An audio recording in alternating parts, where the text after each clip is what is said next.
कहानी की शुरुआत अंटार्कटिका की ठंडी वादियों को दिखाते हुए होती है, जहां जमीन के नीचे इंसानों ने लाखों सालों से बर्फ में कैद एक ऐसे प्राचीन टाइटन को ढूंढ लिया जिसे गॉडजिला का जानी दुश्मन भी माना जाता था। इंसानों को लग रहा था कि अगर उन्होंने इस टाइटन को आजाद कर दिया तो पृथ्वी का संतुलन वापस से सही हो जाएगा, क्योंकि जो गंदगी और पोल्यूशन इंसानों ने पृथ्वी पर फैलाया था उसे ये टाइटन अपनी ऊर्जा से पूरी तरह से खत्म कर देगा। लेकिन ये शायद इंसानों की सबसे बड़ी भूल होने वाली थी। डॉक्टर एमा ने बिना किसी की परवाह करते हुए अपने एक्स हस्बैंड के लाख मना करने के बावजूद भी रिमोट का बटन दबा दिया, जिससे अगले ही पल बर्फ में एक बड़ा धमाका हुआ और बर्फ को चीरकर किंग घिदोरा जमीन पर आ पहुंचा। उसकी दहाड़ इतनी जोरदार थी कि लाखों मील दूर बैठे गॉडजिला को भी उसके आने की भनक लग गई। और अब इसके बाद जो तबाही होने वाली थी वो शायद इंसानों ने अपने सपनों में भी कभी देखी नहीं होगी। दरअसल इसकी शुरुआत तब हुई जब डॉक्टर एमा ने एक ऐसा डिवाइस तैयार कर लिया जो कि टाइटन से उनकी भाषा में बात कर सकता था। इसे आजमाने के लिए एमा टाइटन्स की रानी मोथरा के पास आई और खुशकिस्मती से उसका डिवाइस काम कर गया। गुस्से से आग बबूली मोथरा ने जब उसके सिग्नल्स को सुना तो वो पूरी तरह से शांत हो गई। अपने प्रोजेक्ट को सफल होते देख एमा बहुत खुश थी, लेकिन तभी यहाँ पर एक पर्यावरणीय आतंकवादी संगठन आकर सभी वैज्ञानिकों को मारकर एमा और उसकी बेटी मेडिसन को अपने साथ अगवा करके उसी बर्फ में दफन घिदोरा को आजाद करने के लिए ले गया। वही मार्क को जब इस बात की खबर मिली कि उसकी पत्नी और बेटी को अगवा कर लिया गया है तो वो बिना एक पल गवाए अपनी कंपनी के साथ मिलकर उन्हें ढूंढने के काम पर लग गया। लेकिन कोई नहीं जानता था कि एलन एमा और उसकी बेटी को कहां लेकर जाने वाला है। वही हम एमा को देखते हैं जो कि अंटार्कटिका में पहुंच चुकी है। यहाँ हमें पता चलता है कि एमा को जबरदस्ती यहाँ नहीं लाया गया, बल्कि वो खुद एलन के साथ मिलकर घिदोरा को आजाद करना चाहती थी। एमा के इशारे पर बर्फ में छोटे छेद करके उसके अंदर न्यूक्लियर बॉम्ब को रख दिया जाता है। वही गॉडजिला को भी इसकी भनक लग चुकी थी, इसलिए वो भी तेजी से अंटार्कटिका की तरफ बढ़ने लगता है। मार्क जानता था कि गॉडजिला तभी बाहर निकलता है जब उसे अपने से विशाल टाइटन का खतरा महसूस होता है, और अब मार्क सभी को उसके पीछे अंटार्कटिका की तरफ चलने के लिए कहता है। वहीं अब तक न्यूक्लियर बॉम्ब को उसकी जगह पर रख दिया गया था, लेकिन उससे पहले ही यहाँ पर मार्क अपनी टीम के साथ पहुंच गया। अब मिलिट्री नहीं चाहती थी कि घिदोरा को आजाद किया जाए, इसलिए दोनों सेनाओं के बीच भयानक गोलीबारी होने लगी। इसी का फायदा उठाकर मार्क एमा और मेडिसन को अपनी तरफ आने के लिए कहता है, लेकिन एमा अपना फैसला कर चुकी थी। उसने मार्क के सामने ही बटन को दबा दिया, जिससे बर्फ के अंदर एक बहुत बड़ा धमाका हुआ। एमा अपनी बेटी को लेकर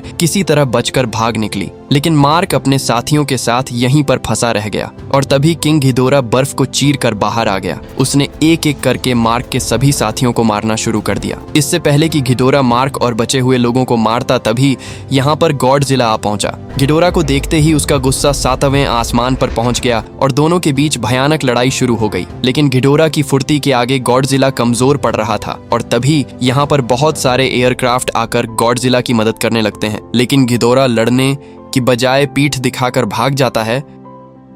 इसके बाद एमा मार्क के ऑफिस में वीडियो कॉल करके सबको किसी सेफ जगह पर जाकर छिपने के लिए कहती है, क्योंकि अब वो अपने डिवाइस के जरिए एक एक करके सभी टाइटन्स को वापस से जगाने वाली है, ताकि पृथ्वी पर इंसानों द्वारा फैलाई गई गंदगी वापस से हरी भरी दुनिया में बदल जाए। इतना बताकर एमा अपने डिवाइस से एक और नए टाइटन को जगा देती है, जो कि ज्वालामुखी को फाड़ कर बाहर निकलता है। वही मार्क और उसके साथियों को पता चलता है कि मॉन्स्टर घिदोरा यही पास में ही घूम रहा है, इसलिए वो रोडन टाइटन का ध्यान अपनी तरफ आकर्षित करके उसे घिदोरा की तरफ लेकर जाने लगते हैं। जैसे ही दोनों टाइटन आमने सामने आए, दोनों के बीच लड़ाई शुरू हो गई। लेकिन घिदोरा की असीमित ताकत के सामने रोडन ज्यादा देर टिक नहीं पाया। इसके बाद घिदोरा इन्हें मारने के लिए इनकी तरफ तेजी से बढ़ने लगा। लेकिन तभी यहाँ पर गॉडजिला आकर घिदोरा को अपने मुंह के अंदर दबोच लेता है और उसका एक सर धड़ से अलग कर देता है।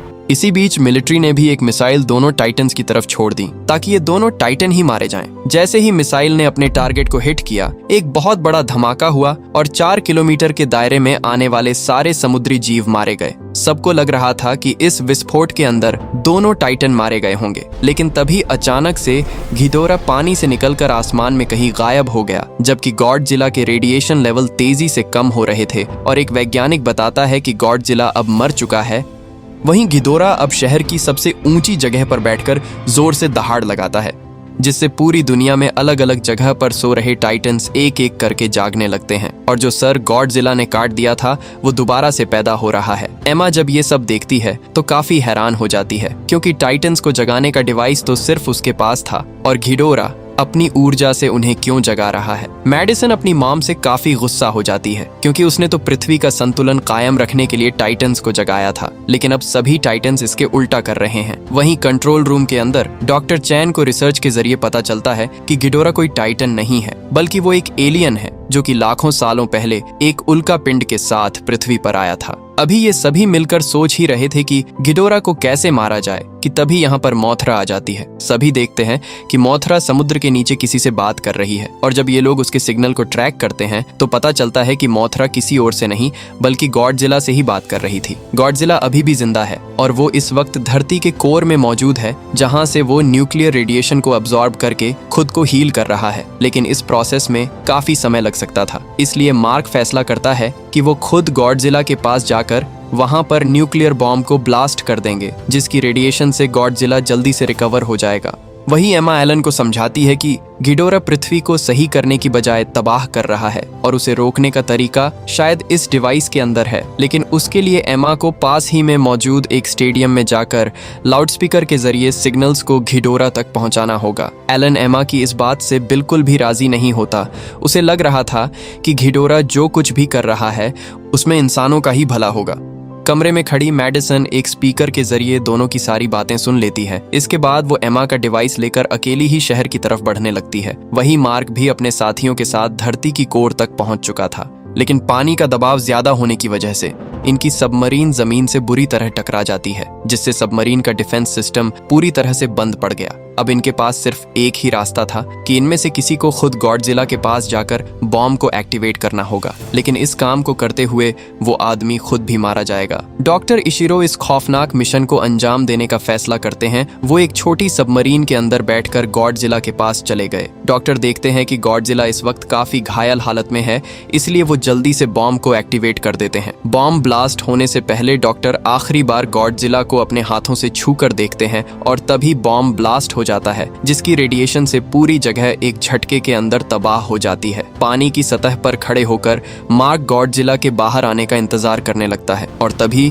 गॉडजिला पूरी ताकत के साथ समुद्र से बाहर निकलता है। अब गॉडजिला लड़ने के लिए पूरी तरह से तैयार था। वहीं स्टेडियम के अंदर मेडिसिन डिवाइस के जरिए उसी आवाज को निकालती है जिससे सभी मॉन्स्टर एकदम से शांत होकर आवाज की तरफ बढ़ने लगते हैं। लेकिन घिडोरा के लिए ये आवाज एक चुनौती की ललकार थी, इसलिए वो भी तेजी से आवाज की तरफ बढ़ने लगता है। एमा को जब पता चला कि मेडिसिन डिवाइस को लेकर स्टेडियम में चली गई तो वो भी अपनी बेटी को बचाने के लिए जल्दी से स्टेडियम की तरफ भागती है। वहीं अब शहर पूरी तरह से घिडोरा के तूफान की चपेट में आ जाता है और जब घिडोरा को पता चलता है कि आवाज मेडिसिन ने डिवाइस के जरिए भेजी थी तो वो गुस्से में अपनी न्यूक्लियर लेजर उस पर छोड़ देता है, लेकिन मेडिसिन किसी तरह उससे बचती हुई बिल्डिंग से बाहर निकल जाती है और जैसे ही घिडोरा उसे मारने के लिए दोबारा से न्यूक्लियर लेजर तैयार करता है, उससे पहले ही गॉडजिला अपनी न्यूक्लियर पावर से उसे पीछे धकेल देता है। अब दोनों मॉन्स्टर्स के बीच भयानक जंग शुरू हो जाती है, लेकिन घिडोरा अभी भी गॉडजिला पर भारी पड़ रहा था,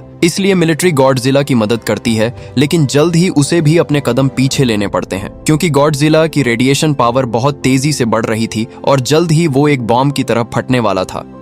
लेकिन गॉडजिला की मदद करने मोथरा आ जाती है और घिडोरा का साथ देने रोडन टाइटन आ गया, लेकिन मोथरा के लिए उसे मारना कोई बड़ी बात नहीं थी। दूसरी तरफ घिडोरा गॉडजिला को अपने पंजों में जकड़कर आसमान की गहराइयों में ले गया और वहां से नीचे फेंक दिया, जिससे गॉडजिला बुरी तरह से घायल हो गया।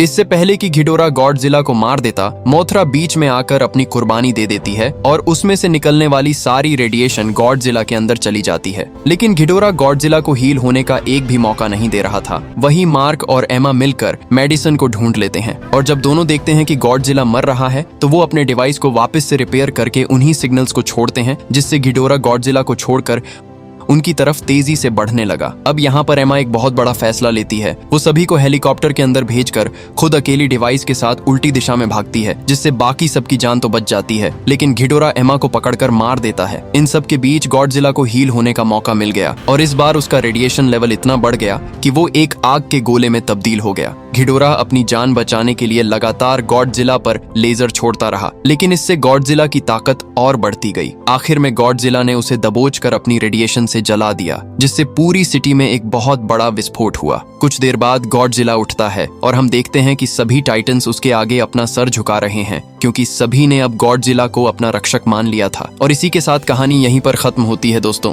अगर आपको वीडियो अच्छी लगी हुई तो चैनल को सब्सक्राइब करके वीडियो को लाइक कर देना।